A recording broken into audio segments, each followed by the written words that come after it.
Welcome students, good morning.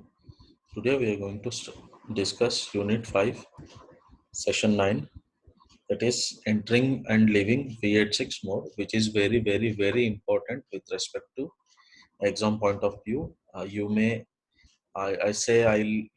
get the question on entering and leaving V86 mode.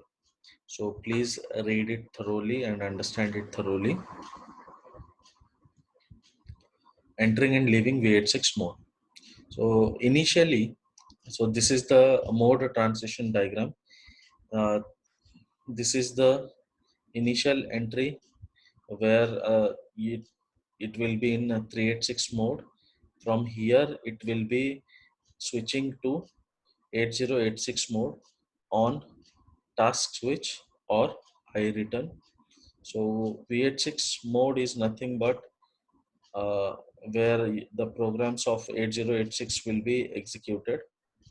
So to monitor this, we have V86 monitor, which is a 386 program which is executed in protected mode, and it will monitor or it will assist the 8086 programs to satisfy the interrupts and exceptions. So once the interrupts and exceptions are raised by 8086, V86 will be uh, handling the interrupts and exceptions, and upon handling them or executing their code, it invokes iReturn, which will transition the flow to back to 8086 program, that is V86 mode. If there is a task switch, then it will move back to 80386 protected mode. Again, from here it may come back by using task switch, or it may directly go to the V86 monitor, and from V86 monitor it will directly come back to the 386 task. So this is the transition mode. So by drawing this diagram, you will get 3 marks out of 6, okay, only for drawing this diagram. So here this diagram can be explained in 3 parts, that is entering the V86 mode, leaving the V86 mode, and how the interrupts and the exceptions are handled in V86 mode. These are the 3 steps you have to execute, or sorry, we have to write to explain this particular diagram. So the first aspect is the processor can enter V86 mode by either of two means.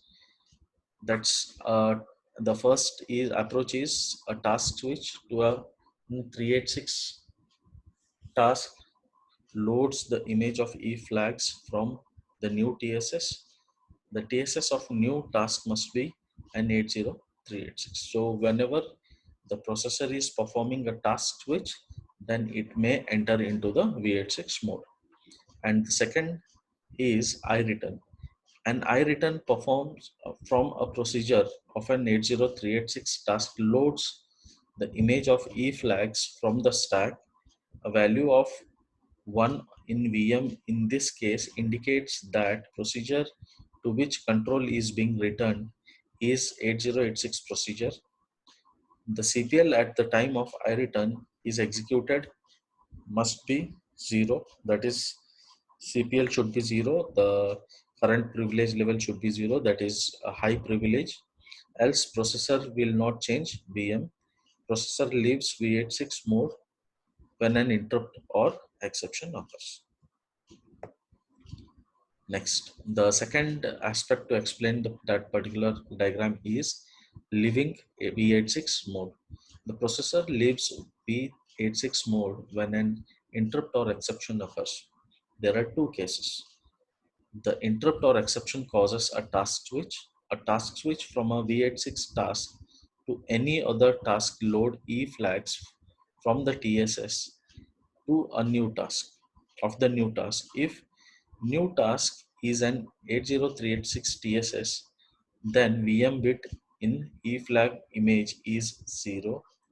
Or if new flag is TSS in 8 is an 286 TSS, then the processor clears VM bit of E flag, loads the segment register from the new TSS using 386 style address formation, and begins execution of the instruction of new task according to 386 protected mode semantics. So this indicates that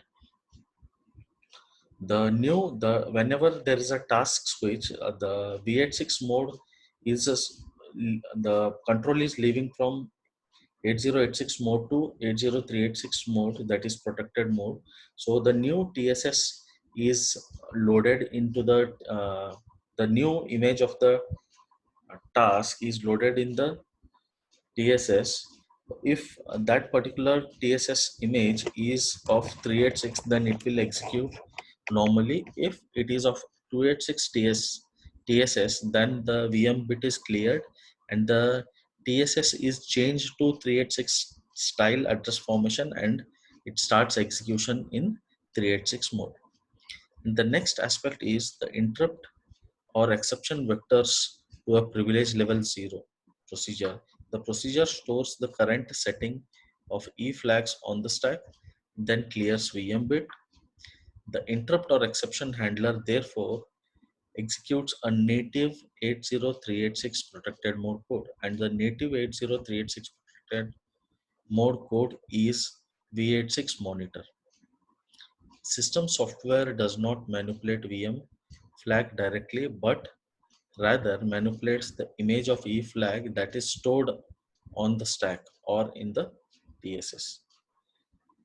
V86 monitor sets VM flag in E flag image on stack or in TSS when first creating a V86 task.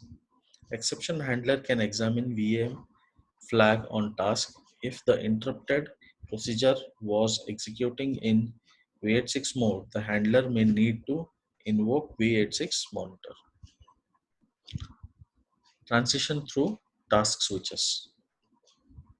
A task switch or to or from V86 may be due to any of the three causes: an interrupt that vectors to a task gate, an action of the scheduler of 386 operating system, and iReturn when the NT flag is set. NT is nothing but nested flag. Transitions through trap gate and interrupt gates. The procedure leaves V86 mode as the result of an exception or interrupt that vectors via a trap or interrupt gate to a privilege level 0 procedure. The exception or interrupt handler can return 8086 code by executing iReturn because it was designed to execute by 8086 processor. An 8086 program in V86 task will have 8086 style interrupt table starting in linear address 0. So please understand here that the program which is under execution is of 8086 style. So if the interrupt or exception is raised during that particular program, then the handler has to execute it as if the interrupts and exceptions are of 8086. So the these interrupts and exceptions are handled by V86 monitor, where it will be emulating as if it is 8086 with the help of 8086 operating system, which we have discussed in the previous session. The 80386 does not use the table directly. For all exceptions, the interrupt that occur in V86 mode, processor vectors through IDT. The IDT entry of an interrupt or exception that occurs in a V86 must contain either a task gate or a trap gate or an interrupt gate, and the privilege level should be 0. The V86 monitor may either handle the interrupt completely within V86 monitor or invoke 8086 program's interrupt handler. The reflecting an interrupt or exception back to 8086 code involves the following step.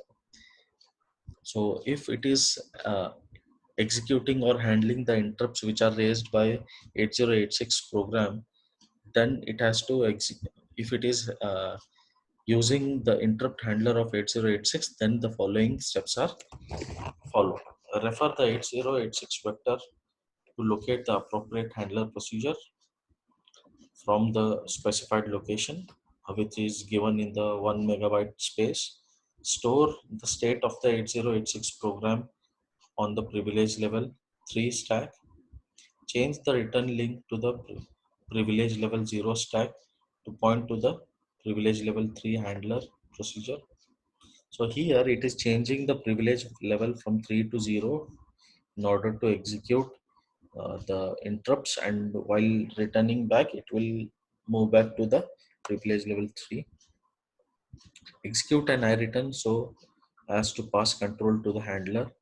When the iReturn is by the privilege level 3 handler again traps to V86 monitor, restore the return link to privilege level 0 stack to point to the original interrupt privilege level 3 procedure. Execute iReturn so as to pass the control back to the interrupted procedure. So that's all for today's session. Thank you.